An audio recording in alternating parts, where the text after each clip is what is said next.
let's talk about strategy and metrics. Today on the Truelogic DX podcast, I've got Sheila Paul of Home Credit. We were privileged enough for her to say yes and join us in this conversation. I think it's a perfect conversation. Sheila and I have something in common. We hate fluff marketing metrics. And that's actually why we invited her. I think I personally met you at the Digicon event, or I might have even met you before then, no? Probably. It's a small industry. Yeah, We yeah. run into each other. Yeah, and you're actually friends with a bunch of people in the office. Like you're friends with Carlos Castaño, you're friends with Itamar. How do you and Itamar know each other?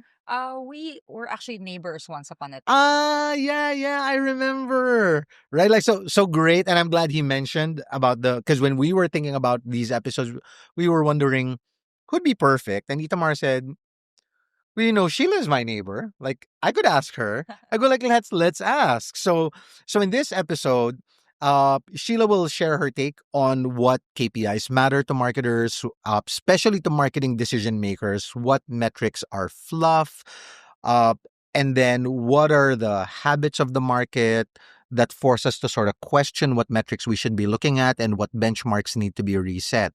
So I guess I'll start us off with some like top funnel metrics, right? Like uh, so the e-commerce database, I like going to them every year. Yeah, you got to pay for it to get anything meaningful out of them. But the e-commerce database of 2024 did a study on Filipino online behavior. And in 2023, they recorded an action rate of about 11.8% among Filipinos. And in 2024 it decreased to about 9.4. But curiously, they also recorded about a 2.4 conversion rate on all Filipino visits to e-commerce platforms. That is higher than their 1.8 in 2023. Now this probably puts us at about, I would say, about 1 million transactions, because there used to be about 942,000 transactions online in the Philippines every day. That's huge. So it's getting better. Filipinos are becoming more savvy. I think they are becoming more receptive to marketing messaging. But the catch there is, okay, sure, those numbers are getting better, but if you sort of flip that on its head, it looks like 3 out of 4 people abandon their carts or cancel their transactions. And so this is sort of what we want to talk about. Like,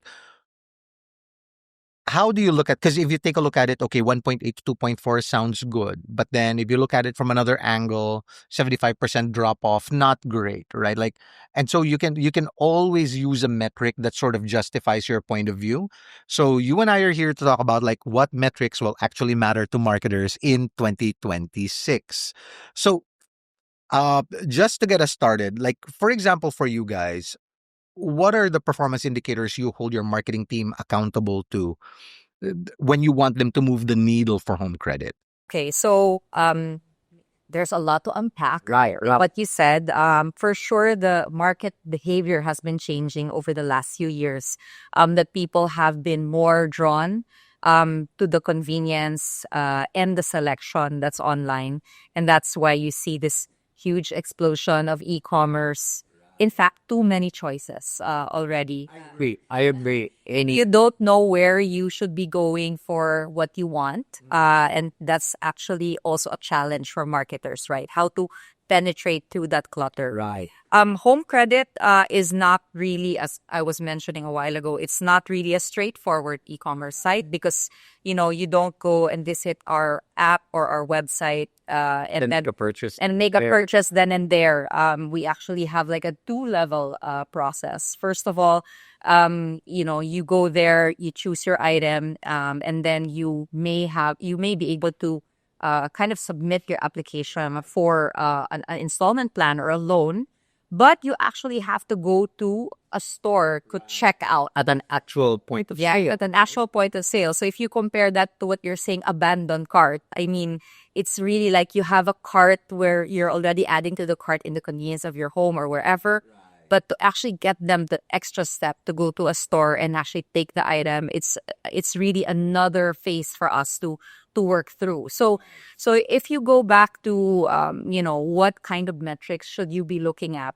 For sure, it was nice and fun before when all we needed to declare to our boss was like, oh, look how many people we're reaching or how many people are engaging with us. I mean, those are great. But right now, that the funnel is digital, leading to another like offline action. It's really much more sophisticated. So, add to that home credit. You're not thinking about a 10 peso product like or 20 peso product. It's actually high ticket items. It's gadgets, appliances, etc. So people have an extra layer of having to think about, what they're gonna get. So, okay, let's go back to, the first level, right? How do I get people to actually click on my ad and visit my site? Is the first kind of the top of the funnel. Correct. And for that one, for sure, what's important to us is, click-through rate. Right. Right? Which of these particular assets, which of these particular campaigns are actually driving traffic to my site? Is there a golden number they have to pass, like for a click-through rate? Like, do they have to be like 3%, 1.5% in order for you to say, oh, okay, that's good performance, that's not good performance? Well, it definitely is dependent on the category because sometimes we do have partners that we know the product or the commodity isn't a high click-through rate. Maybe they're more expensive, like a motorcycle or something. But, then the margins are better or, the item is actually driving a sales volume. So it's really dependent on the category. So you come to our site, you click through, you get there, and then the next level is actually, okay, you're browsing our catalog. What's unique about financing company like us is that you cannot actually get a loan approval in our website. You have to download the app, and that's another level for us. Like to go from web up to app install is another level for us. And then once you've already gotten your kind of pre-approval from the app all the way to the store, that's kind of the last mile for us. Okay. What we found out is that people who make it all the way to the app install and apply probably have like half a 50% chance already in going Okay, there. okay. And I think what's important is when, for example, I've already mentioned click-through. I've also already mentioned the app install registration rate and then the application rate. And then once you're there up to the store, now we have to make sure that they have more incentive to go to, Right. to complete that transaction. And I think that's where the lead management part comes in. So we may not have, we are observing not only these click-through rate, top of the funnel metrics, down to the, how long does it take them to come back? How long we get to, convert them as a lead, Right. and then down to the Right. actual conversion Right. rate. Now, also we have several ways or several channels where we're exploring, Right. I was going to ask about this. Like, what's the primary vehicle for acquisition, right? Like, because it's not a sale yet. You still have to get permission, their permission to sell to them, their permission to market to them. So what tends to be the primary vehicle? What tends to be the primary channel for you guys? So the primary channel for us is really, I would say now more digital than offline. It used to be the reverse before the pandemic. Digital was quite small, but right now what we're pushing is like at least 80% of people are completing their first level of application on the app. And then, hopefully they go to the store, to be able to complete their purchase. So it's really primarily digital. But with digital, you also have paid versus organic, right? Right. And I remember, what you mentioned a while ago, going from 1.8 to 2.4% in terms of conversion rate. We're also seeing that for paid digital campaigns. But you cannot keep buying people to Correct. Correct. to come to the store all the time, right? I wish I had like endless money to this. So what's also important for us is actually observing our organic traffic. Right. So what's the split now? Like you guys are seeing, what's the split now between organic versus paid channels? So right now we are seeing And this is a deliberate on our part that we want it to be more organic. Because even if organic may have lower volume, the conversion rates on organic Right, are because the much, intent is higher. yeah, the right? intent is quite high. So we are mostly at the super top of the funnel. We don't really do a lot of paid campaigns unless it's a new segment we're opening. For Right. That example, makes if sense. you want to talk to regions that are underpenetrated or age segments that we haven't really talked to before, that's where we're, looking at paid marketing at the top of the funnel. But mostly our paid campaigns are actually more on remarketing. So it's like people who are coming Right. to our It's more effective. it's more Yeah. effective. Yeah, Lead management, they have already high know intent you. already. Yeah, there's some affinity for the brand already. There's some behavior that indicated that they're interested.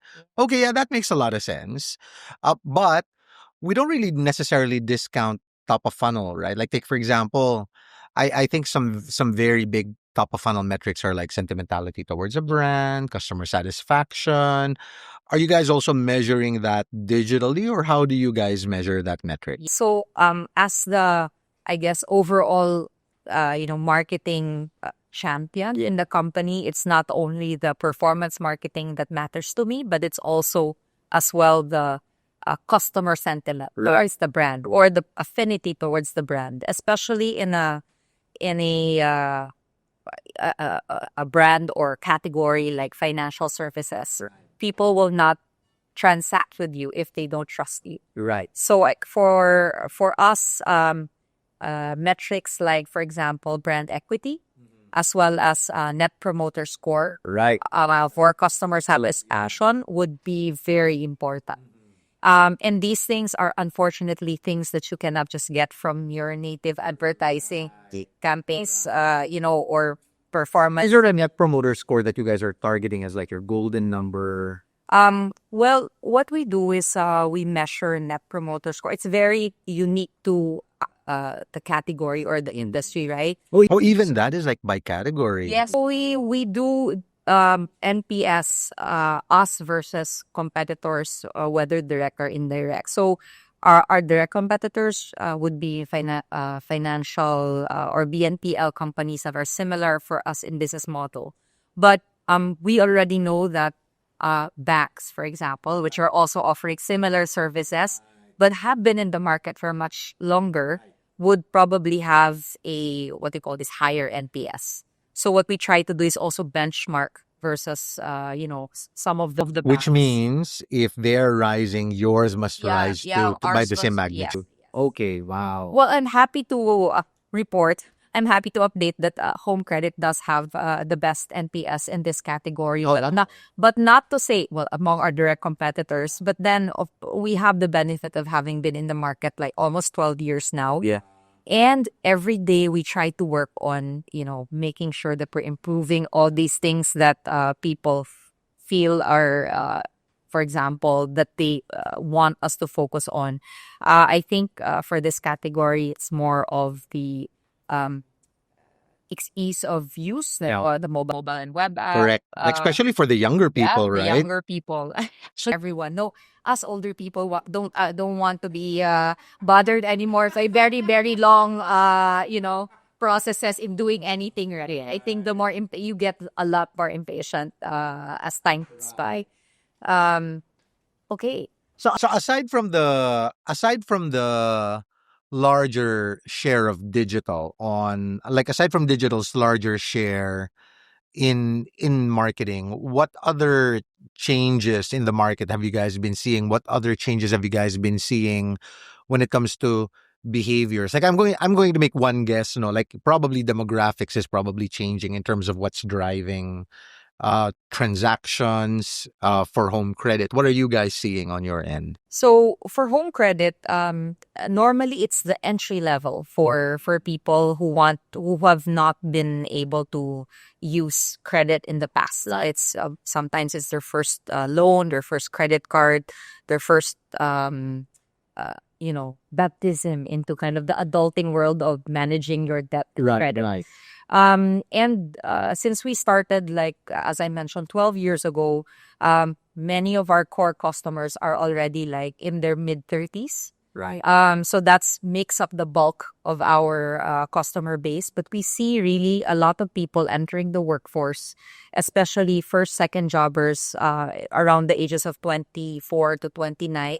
That's a very big growing base for us. And for these guys, they already have a very different way of doing of buying things. The consumer behavior on purchasing is so different from the older generation.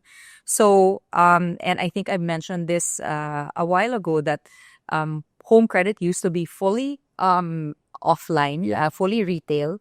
And if you were buying a new phone or a new washing machine or refrigerator, you would want to go to the store to check it out, choose your color, see if this is like, something you like, or, test electricity, whatever, if it's working, the voltage. Because I think being at the point of sale and seeing the item, having a physical interaction with it, Yeah. sort of helps you convert better. No, like there's an old saying in sales: you will close 1 in every 1,000 car show visitors, Yeah.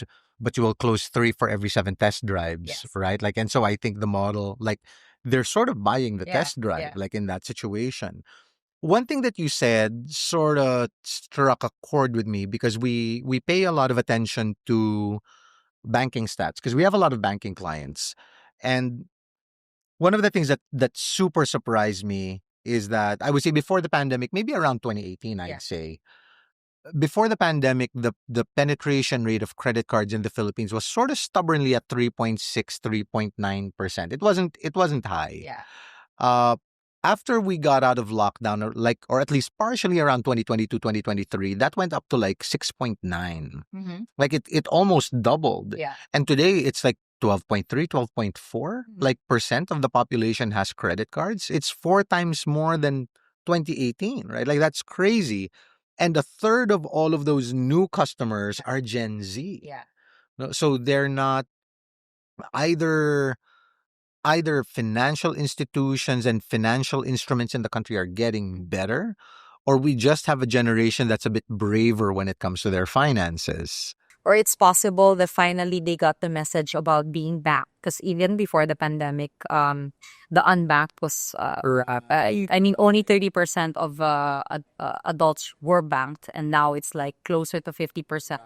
Although, a large portion of this is actually because of the explosion of the e-wallets. Right. Right. Right. But going back, I guess, to this behavior of the Gen Z when it comes to buying, and what's changed a little bit in our strategy. So now a lot of the big influence is not only coming from what they see in paid advertising, but what they see as recommendations from their friends and family. They want to be authentic, right? And of course, recommendations from the influencers or even these Facebook groups, Reddit threads, etc. So even for us, we're quite responsive to that. It's not only an investment in paid digital marketing that we do, Right. but also making sure that where we know people would look for information about what phone to buy, what Oh my God, I would hate your job. we identify influencers, bloggers, Facebook groups, etc. Where can we kind of talk, Right. get people to, they don't we for example, if we know that a certain vlogger is normally seen to be reviewing the latest phone, they always say, can you please mention that it's also available through a cheap or affordable installment plan with home credit. So it's always like inserted there so that people just keep on remembering it, and then hopefully that will influence their decision or drive that organic traffic that Right. we're talking about. And so I guess a portion of the wallet for marketing also goes to managing influencers and whatnot, Yes. right? But are there, like, I guess in our case, for example, in Truelogic's case, a lot of our PR is very organic. Like we literally leverage our relationships to get published. Is there a share? Is there a share of relationships with influencers that are organic relationships versus commercial relationships with influencers?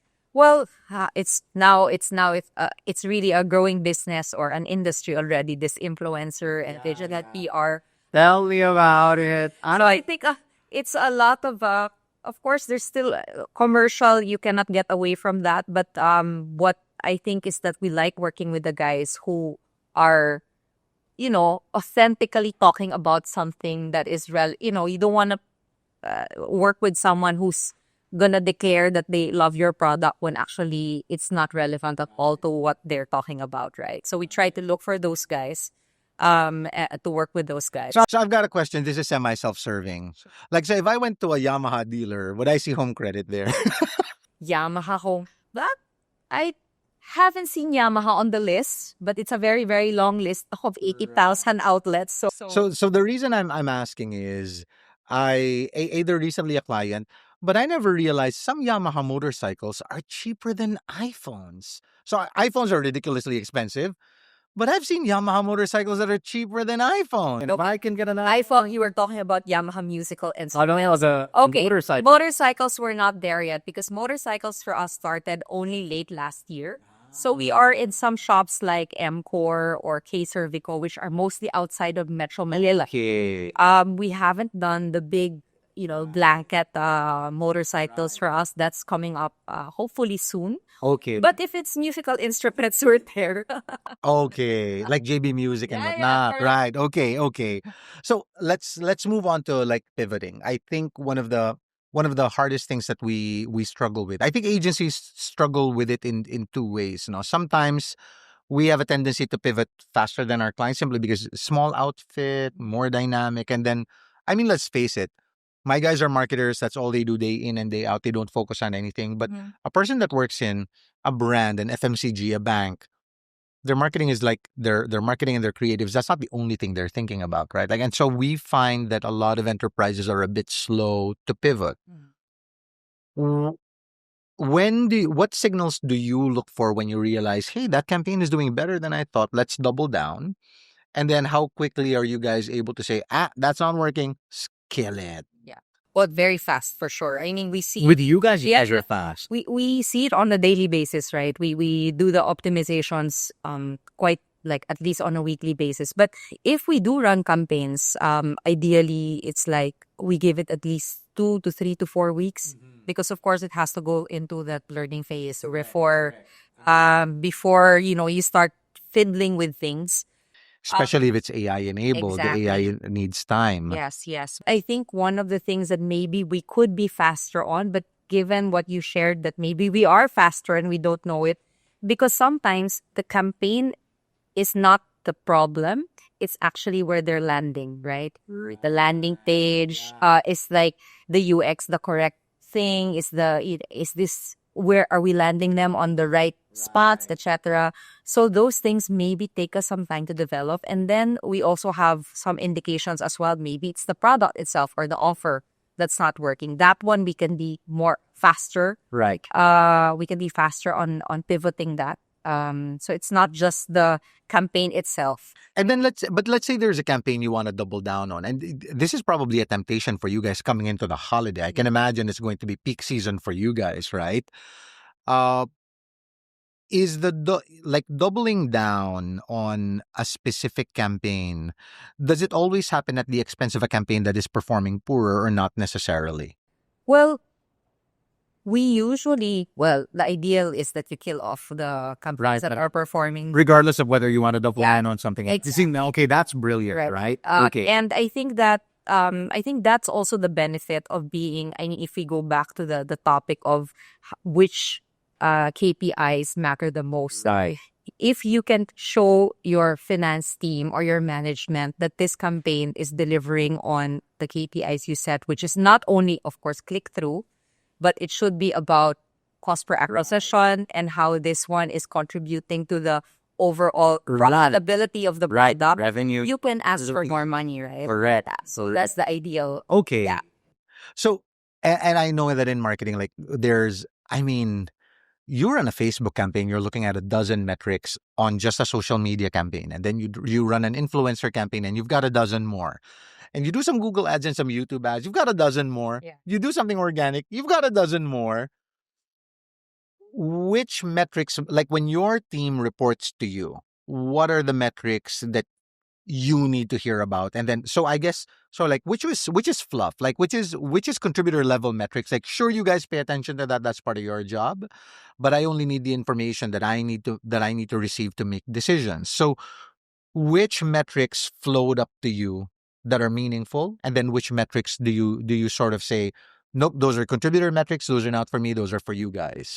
So they're kind of in my mind two sets. One is because I guess we're trying to drive two things that work together, Right. and one of those things is of course the bottom funnel, the cost per acquisition, the click through, Right. yeah, the cost per acquisition, of course the profitability of the Sometimes campaign basket itself. size, average basket Yes, size, correct. frequency of utilization. Yeah. And then those are the important ones on the performance side. But there are campaigns that we run as, for example, some e-commerce sites are utilizing, let's say, TikTok Shop, etc. Correct. It doesn't work for us because our e-commerce, or not really our e-commerce, our catalog is on our app and on our site. And the sale happens at a physical point of sale. So we use these particular, for example, the Meta channels as well as TikTok. We use it more for driving reach. Use it more for driving engagement and sentiment. And these things ladder up to your brand equity or a brand consideration. So for me, both of those need to be healthy. Your brand side set of metrics, and the other one is of course, the performance side set of metrics. And then you'll actually see that if you plug both in together, that the performance gets more affordable or cheaper the healthier your brand metrics. Right. Okay, that makes sense. That makes sense. You mentioned earlier that you guys measure and this one's a little hard, no, but you measure brand equity relative to your competitors in the market, Sure. right? Like your NPS is good, but only relative to if your competitors are steady, and if they're improving, you must be improving at the same or better rate, right? Uh, so what would you guys how would you define like when you guys have good NPS, when you guys have positive sentimentality in the market? What would that look like from a measurable perspective? I think one of the things also that we look at on the NPS as well as the brand health tracking is what are the drivers of the category? Meaning, like, where should we excel at? Because you can't excel at everything, Correct. right? Correct. Or you'll excel at nothing. Or you excel at nothing.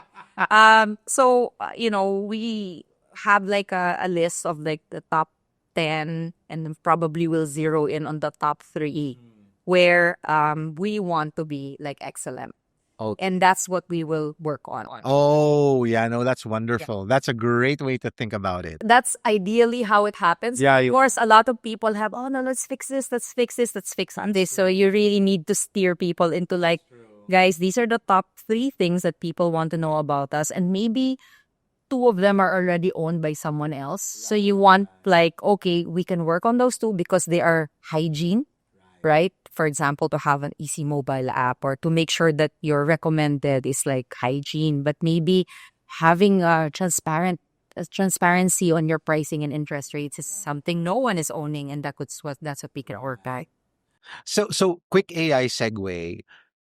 Does your team utilize the AI-enabled tools inside Google, inside Meta? Are they starting to learn to use it? Are they fully integrated into it? Yeah. We have both. So we are, of course, running some of the AI-enabled campaigns, and we're also running the manual campaigns, so to speak. And even on content creation, I mean, not only just visually, but resizing of banners and all of that. So we're using all of those tools. It's not. It's still a learning process for us, and it's not like you can have them run. It's not fully automated. That like, But they is the can't run. AI keeping up with like the experienced is the AI learning to keep up with the experienced marketers so far? I think it's learning for both. I mean, the AI, for example, that we have is it's still as good as what you can teach it, right? So it's I guess it's still learning from the campaigns we run, and Correct. for us as marketers, we're trying to learn how to use it properly. So, but I've got good news for everybody. So, we went to this Google deep dive event in Bangkok. I think that was late July. Mhm. And the question that we raised, and it's the whole reason I went, right? Because I wanted Google's take on AI. Because everybody has an opinion, like, oh, Google hates AI generated content. Yeah. Oh, Google is okay with AI generated content, and so I just outright and asked because Gary Ilias, who's a senior search Yeah. analyst there, was there, and so we go, okay, what's Google's take on AI content, AI generated content? And I heard what I wanted to hear. Like they said, we don't care. We care about the quality of the content. Yeah. So if users engage with it, if they read it, if a user clicks to it, if they don't bounce off, if it's good content, we care about that. We don't care about its generation. We care about whether it's valuable to the user. And I think the same will go for ads. Like it won't matter. The means of production are not going to matter. It doesn't matter if you generated it on Adobe or Figma or Canva. It matters that it's quality content.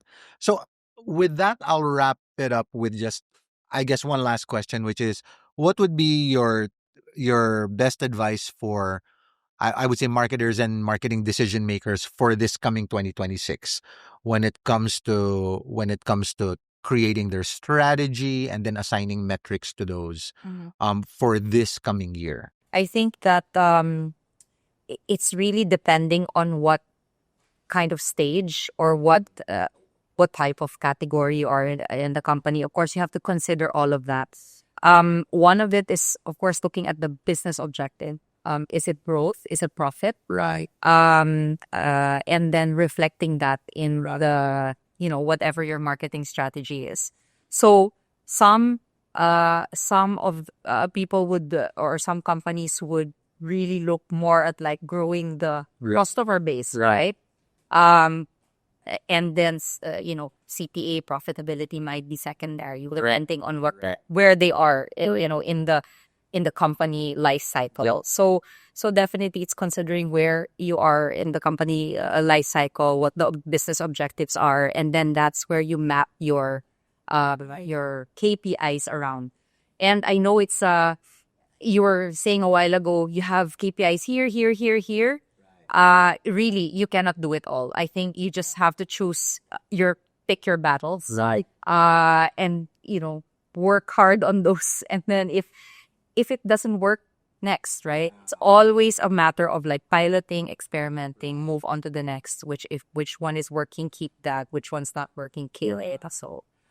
So one more question is, so what advice would you give? Because you mentioned something earlier, which really strikes a chord with me, and this is mostly true for medium-sized businesses that I encounter a lot, right? Like when a business does get to a stage where it sort of has to decide whether is its priority growth or is its priority profitability. Yeah.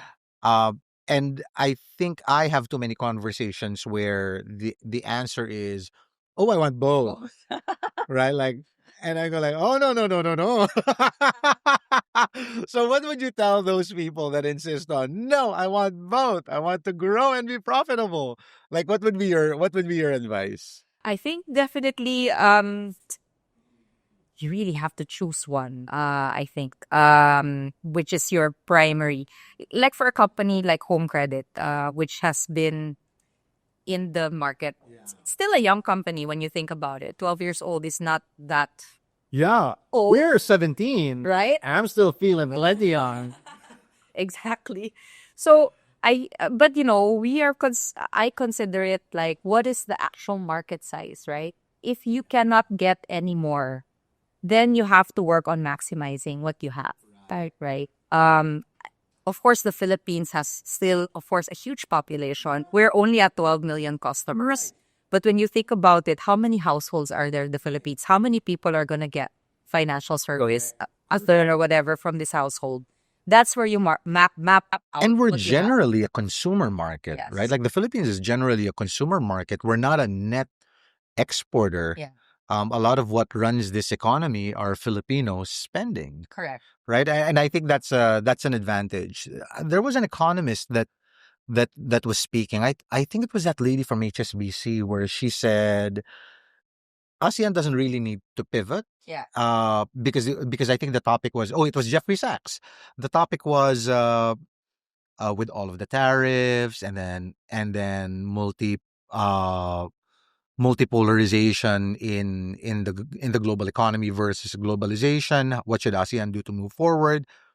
Or how should ASEAN change? And she said, actually, ASEAN doesn't have to change. It just has to change its perspective. ASEAN is a consumer market. Yeah. Right? Like, you guys have always been consumers, and you guys just need to double down on that. I think the Philippines is the same. We are a consumer market. Uh, you guys have 12 million. You guys have 12 million customers. The Philippines is what? We're 113, 118 million, right? Yeah. That's a lot of households. Yeah, but of the 130 million, there's only about uh 50, 60 million people who are in the labor force. And then you reduce that by a household size of, Yeah. it's not that big, but then so now we're already at the stage where we are continuing to grow, yes, but we need to be able to offer services and products also to get people to keep buying more or using us more. Right. Like, take, for example, like maybe for utilities, Yeah. which would be recurring, right? Like, that makes sense. Okay, Sheila, thank you very so much much, for Rick. joining us. So cool to be here. Yeah, yes, yeah, same. And I hope you guys enjoyed this episode. Give us a holler if you guys want to hear more from Sheila, because she can't just talk about metrics and strategy. She's got more stuff in her bag. We're listening on social media. So if you guys have comments, drop us a note. If you have any questions for Sheila, we'll make sure that she gets it. We want to thank our friends at Pod Machine for producing these episodes. I want to thank our great marketing team for making this happen. And I will see you guys on the next episode. Sheila, thank you. Thank you. Thanks for tuning in to the Truelogic DX Podcast, an audio production show for people who want to take their digital marketing game to the next level. Truelogic DX is powered by Pod Machine. If you enjoyed today's episode, follow at Truelogic on Facebook, LinkedIn, and YouTube. Check out our website at www.truelogic.com.ph for more information on digital marketing. And make sure to catch our upcoming episodes on your favorite podcast network. Until next time,